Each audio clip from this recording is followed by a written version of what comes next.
Good morning students. आज हम topic करेंगे limits for Karl Pearson coefficient of skewness. कभी कभी एग्जाम्स में ना देखो कैसे एक क्वेश्चन पूछ लेता है, what do you understand by skewness, show that Karl Pearson coefficient of skewness lies between -3 and 3, या फिर ये खुद उसकी कह सकते हैं find out the Karl Pearson coefficients boundary points, या किस बीच में वो लाई करता है। ऐसे ही बोलेस के लिए भी आ सकता है। तो ये दो टॉपिक्स रहते हैं, वो कराएंगे। फिर इसके बाद हम ऊपर वाला टॉपिक करेंगे, क्या है limits for Karl Pearson coefficient. अब कार्ल पियर्सन कोएफिशिएंट क्या होता है, 3 इंटू में mean minus median by sigma. ऐसे मॉड के लिए भी था, लेकिन हम ये वाला फॉर्मूला यूज करेंगे। अब इसको इसके लिमिट्स को बिटवीन मतलब ये देखना है कि किसके बीच में बाउंडेड करता है। उससे पहले मैं इसको लिख रही हूँ, मीन को एक्स बार से डिनोट कर रहे हैं और मीडियम को एम से। तो मीन क्या होता है, सम ऑफ ऑब्जर्वेशन अपॉन में टोटल नंबर ऑफ ऑब्जर्वेशन। अब मैंने कहा कि n क्वांटिटीज है, x1 + x2 up to so on xn by n, ठीक है। तो उसको इसने समेशन फॉर्म में लिख लिया और मीडियन को एज इट इज रखा। फिर नेक्स्ट स्टेप में ये मोड चल रहा है, देखो नेक्स्ट स्टेप में क्या किया, 1/n बाहर रख लिया। अब इसके साथ यहाँ पे 1 लिखा हुआ है, सपोज करो 1 है। 1 यहाँ पे इसने क्या किया, 1/n कॉमन ले लिया। क्यों ले लिया, अगर मैं इसके साथ यहाँ पे समेशन लगा के, समेशन देखो अब क्या चल रहा है, इन दोनों के साथ चल रहा है समेशन, xi माइनस m दोनों के साथ चल रहा है। अब मैं समेशन दोनों को अलग अलग दूंगी तो क्या बनेगा, समेशन xi माइनस समेशन जब m के साथ चल रहा है, m के साथ है नहीं i, तो देखो क्या बन जाएगा, जैसे समेशन m चल रहा है i फ्रॉम 1 to n। अब m है नहीं, m बाहर चला जाएगा, तो समेशन किस पे चलेगा, खाली 1 पे। और 1 को n टाइम्स ऐड करोगे, समेशन का मतलब क्या होता है, सम करना। 1 को कितनी टाइम्स, n टाइम्स, तो क्या बन जाएगा, n इंटू में m, ठीक है। जैसे ही तुम समेशन इसको अलग दोगे और इसको अलग दोगे तो ये बन जाएगा n इंटू में m। फिर n 1/n दोनों को मल्टीप्लाई कर दो तो वापस यही टर्म आ जाएगी। जो n इंटू में m बनेगा ना, वो n कैंसिल करके सिंपल m आ जाएगा, ठीक है। तो इसने क्या किया, समेशन दोनों को कॉमन ले लिया, बाहर 1/n बाहर रख दिया, xi माइनस m। फिर एक चीज तुम्हें याद रखनी है, देखो एक तो सबको ऐड करके उनका मोड लो और सभी टर्म्स को मोड करके ऐड करो। मोड क्या करता है, माइनस को खत्म कर देता है। अब मैंने क्या कहा, -2 + 3 का मोड निकालो, तो तुम क्या लिखोगे, 1। -2 + 3 का मोड लिखोगे 1। लेकिन अगर मैं कहती हूँ -2 मोड + 3 मोड, तो तुम्हारा आंसर क्या आएगा, 5, क्योंकि ये प्लस हो जाएगा और ये 3 ऐड करके बड़ा हो जाएगा। तो इसने यही लिखा हुआ है कि इस वाले से, इस पूरे वाले समेशन मोड से तो कौन सा बड़ा है, 1/n बाहर, इन दोनों का मोड करके ऐड करना। तो ये वाली प्रॉपर्टी होती है कि टोटल वाला जो हमारा है, इससे बड़ा क्या होता है, समेशन वाला अलग अलग से हर टर्म का मोड। तो ये मोड क्या किया, ये वाला मोड इनके साथ आ गया, ठीक है। अब इससे बड़ा ये होता है, क्यों, अब एक लाइन लिखी हुई है, the sum of absolute deviations is minimum when taken about median. The sum of deviation, ये एक्साइज है, जितनी भी टर्म्स है वो किससे डेविएट कर रही है, मीडियन से। उन सब का सम, समेशन है यहाँ पे, वो हमेशा लेस होता है, सबसे लेस होता है जब भी हम मीडियन के अबाउट करेंगे। तो ये हमेशा किससे लेस होगा, मीन से भी लेस होगा, कि सारी टर्म्स का डेविएशंस कम होगा। देखो मीडियन का मतलब क्या होता है, पूरी टर्म्स थी हमारी, जैसे मैं एग्जाम्पल लेती हूँ तुम्हारा, मैंने ये एग्जाम्पल ले लिया, 1 2 3 4 5, इसका मीडियन हो गया 3। अब हर टर्म को इसी से डेविएट करो, 1 - 3 कितना आएगा, 2। 2 - 3 1। वैसे माइनस वाला मैं मोड में ही ले ली हूँ सारी क्वांटिटीज। इसको इससे करोगे 1, इस 5 से करोगे खुद से तो 0 आएगा, यहाँ पे 1 आएगा, यहाँ पे 2। इन सब का सम कितना आ रहा है, 2 + 1 3 4 5 6 आ गया सम। और इनका मीन से जब डेविएट करोगे वो हमेशा ज्यादा रहेगा। इनका मीन निकालेंगे कैसे, इन सबका sum divide by total number of terms. Suppose करो इसका मीडियन कितना आएगा, 3 3 6 15 15 बाय 5, तो 3 आ गया, इसका 3 ही आएगा। आपकी बारी तो बाई चांस की बात होगी, मीन भी सेम आ गया।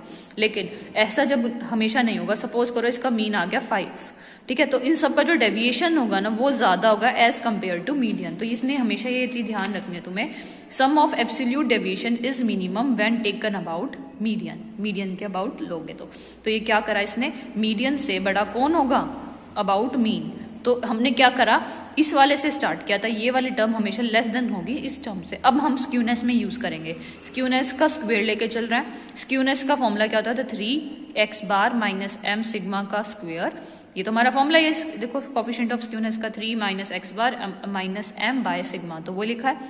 फिर अब x माइनस m है, अब इस वाली टर्म को मैंने क्या दिखाया है कि इसका जो मोड है वो इससे लेस है, तो इसका मोड किससे लेस है, इस वाली टर्म से, पूरी टर्म से। तो ये सिग्मा तो एज इट इज चल रहा है, ऊपर वाली टर्म को बात कर रहा है, x माइनस एम बार इस टर्म से लेस देन है, तो तभी तो लेस देन का साइन लगा दिया और इस टर्म की जगह ये वाली पूरी टर्म लिख दी, और 3 चल रहा था वो अलग। और सिग्मा क्या होता है, सिग्मा यही फॉर्मूला होता है तुम्हारा, जनरल फॉर्मूला स्टैंडर्ड डेविएशन में भी किया हुआ है, और ये उसमें तुम देख लेना, तुम्हारा मैंने शायद इंडिविजुअल सीरीज का टॉपिक छुड़वाया है, उसमें भी यही है। सिग्मा का फॉर्मूला हो जाता है n इंटू में summation i from 1 to n xi minus x बार का स्क्वायर, ये तुम्हारा जनरल फॉर्मूला होता है। हो गया यहाँ तक। उसके बाद अब हम गए यूजिंग कॉशी-स्क्वार्ट्ज इनइक्वालिटी। कॉशी-स्क्वार्ट्ज यहीं तक छोड़ दो। अब मैं क्या दिखाऊंगी कि ये जो पूरी टर्म है ना, ये वाली, ये 1 से छोटी है, तो खाली 3 स्क्वायर बच जाएगा तुम्हारा, ठीक है। अब मैं वो बता रही हूँ कैसे। तुम ये कॉशी-स्क्वार्ट्ज इनइक्वालिटी मैथ्स के स्टूडेंट्स हैं, आगे जाके तुम पढ़ोगे भी। कॉशी-स्क्वार्ट्ज इनइक्वालिटी क्या होती है, उसमें क्या बोलता है कि दो टर्म्स का प्रोडक्ट का समेशन निकाल के उसका स्क्वायर हमेशा किससे अलग आएगा, छोटा रहेगा। हर टर्म का अलग से स्क्वायर करके ऐड करो, ai का और bi का।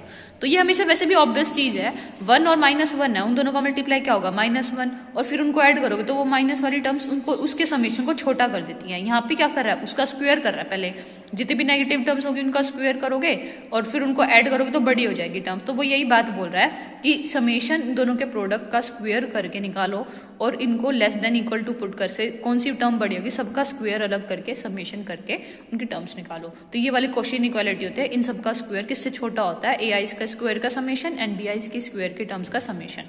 फिर हम क्या करते हैं, अपने इस वाले पार्ट को लाने के लिए bi को क्या मान लेते हैं, 1। सब जगह जहाँ पे भी bi दिख रहा है वहाँ 1 पुट कर देंगे।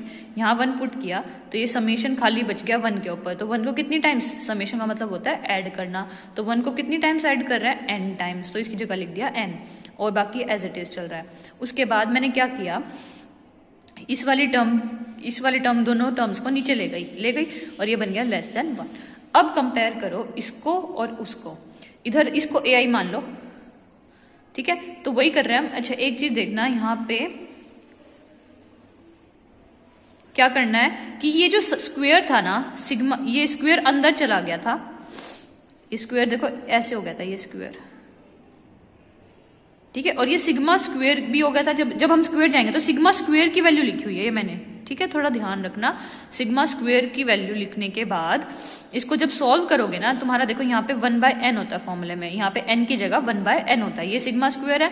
जब भी तुम इसको, ये सिग्मा स्क्वायर की वैल्यू देखो, स्क्वायर को मैंने इधर कर दिया, दोनों के ऊपर अलग अलग स्क्वायर लगा दिया। सिग्मा स्क्वायर की वैल्यू होती है ये 1/n summation i from 1 to n xi minus x बार का स्क्वायर, और ये फॉर्मूला स्क्वायर अंदर जा चुका है। जब तुम n बाहर लोगे तो ये 1/n स्क्वायर आएगा और ये बाहर 1/n है, कैंसिल आउट करके इन दोनों में क्या बन जाएगा, सिर्फ एक टर्म बच जाएगी, 1/n खत्म हो जाएगा तो क्या बचेगा, समेशन xi माइनस x बार, यहाँ पे square i from 1 to n, ये एक स्टेप रह गया था बीच में, ये यहाँ पे n आ जाएगा। देखो यहाँ पे 1/n स्क्वायर होगा, जब स्क्वायर इसके ऊपर जाएगा ये वाला 2 इस पे जाएगा 1/n स्क्वायर और ये 1/n, तो कैंसिल आउट करके एक n नीचे बच जाएगा, i from 1 to n xi minus x बार का स्क्वायर, और 3 का भी स्क्वायर होगा इधर। मैंने क्या किया, जो इस सिग्मा स्क्वायर चला था वो स्क्वायर सबको अलग अलग दे दिया, अंदर दे दिया सबका अलग अलग स्क्वायर, फिर इसकी वैल्यू पुट कर दी। यहाँ पे भी सिग्मा स्क्वायर का फॉर्मूला होता है ये, ठीक है, स्टैंडर्ड डेविएशन का स्क्वायर मतलब वेरिएंस का फॉर्मूला होता है ये। फिर मैंने 1/n बाहर निकाला, जब ये स्क्वायर से बाहर आएगा 1/n स्क्वायर हो क्या आएगा, यहाँ पे 1/n है, कैंसिल आउट करके एक n बच जाएगा और ये बट। अब वही टर्म से कंपेरिजन कर रहे हैं, देखो इसने क्या बोला, हमने एक तो इसका स्क्वायर किया, देखो इस पूरे का स्क्वायर होगा यहाँ पे, एक तो ai समेशन के बाद पूरा स्क्वायर किया, वही किया हुआ है, यहाँ पे समेशन के बाद का पूरा स्क्वायर है, और यहाँ पे टर्म का स्क्वायर कर रखा है, यहाँ पे क्या है, उस टर्म का स्क्वायर कर रखा है, वो टर्म किससे लेस देन है 1 से, तो यहाँ पे एक्स्ट्रा में क्या बच रहा है, बस 3 स्क्वायर, तो ये लेस देन क्या आ गई, देखो तो 3 स्क्वायर मैंने बाहर ले लिया और ये वाली जो टर्म आ गई वो लेस देन 1 आ गई, 1 आ गई तो 3 स्क्वायर बचा, सिग्मा स्क्वायर्स क्या बना, लेस देन 3 स्क्वायर, और स्क्वायर से स्क्वायर कैंसिल आउट कर दो तो प्लस माइनस 3 आता है, इसलिए हम ना इसको क्या लिख देते हैं, स्क्वायर्स लाइज बिटवीन -3 to 3। जब भी हम स्क्वायर काटेंगे और ये जब मोड में है तो मोड को जब भी खोलोगे तो ये वाली जो टर्म है उसका नेगेटिव पार्ट के बीच में वो लाइक करेगा 3 से -8, तो तुम्हारी ये लिमिट्स आ गई Karl Pearson coefficient of skewness. एक बार दोबारा देख लो, हमने क्या किया, स्क्यूनेस के लिए टॉपिक में हमने स्क्यूनेस से स्टार्ट किया, उसका स्क्वायर था, तो मैंने स्क्वायर पहले पूरा फॉर्मूला लिखा, उसके बाद स्क्वायर सबको अलग अलग दे दिया। अलग अलग देने का फायदा क्या हुआ कि हमने निकाला x माइनस m बार, तो इस पूरे का स्क्वायर लिख दिया, और सिग्मा स्क्वायर की फॉर्मूला ये होता है। उसके बाद ये वाली जो स्क्वायर है ना सबको अलग अलग दिया, यहाँ पे इस टर्म के साथ स्क्वायर अलग हो गया, n के साथ अलग हो गया, n के साथ n कैंसिल हो गया, नीचे n बचा, बाकी पूरी टर्म का स्क्वायर चल रहा है, और नीचे इस टर्म का स्क्वायर करके समेशन चल रहा है। फिर मैंने ये वाली कॉशी-श्वार्ट्ज इनइक्वालिटी लगाई, उससे ये वाली जो टर्म का पूरी ये जितनी ये टर्म बची हुई है, ये पूरी जो टर्म है 3 को छोड़ के लेस देन 1 होती है, तुम्हें समझा दिया। लेस देन 1 हो गया तो ये क्या बन गया तुम्हारा, ये वाली पूरी टर्म लेस देन 1 हो गई, तो 3 स्क्वायर अलग से बच गया, तो स्क्यूनेस किसके बीच में लाई कर गया, -3 to 3। तो लिमिट्स आ गई Karl Pearson coefficient of skewness की +-3। तो मैं इसकी एक पिक सेंड करूंगी, उसको अच्छे से देख लेना।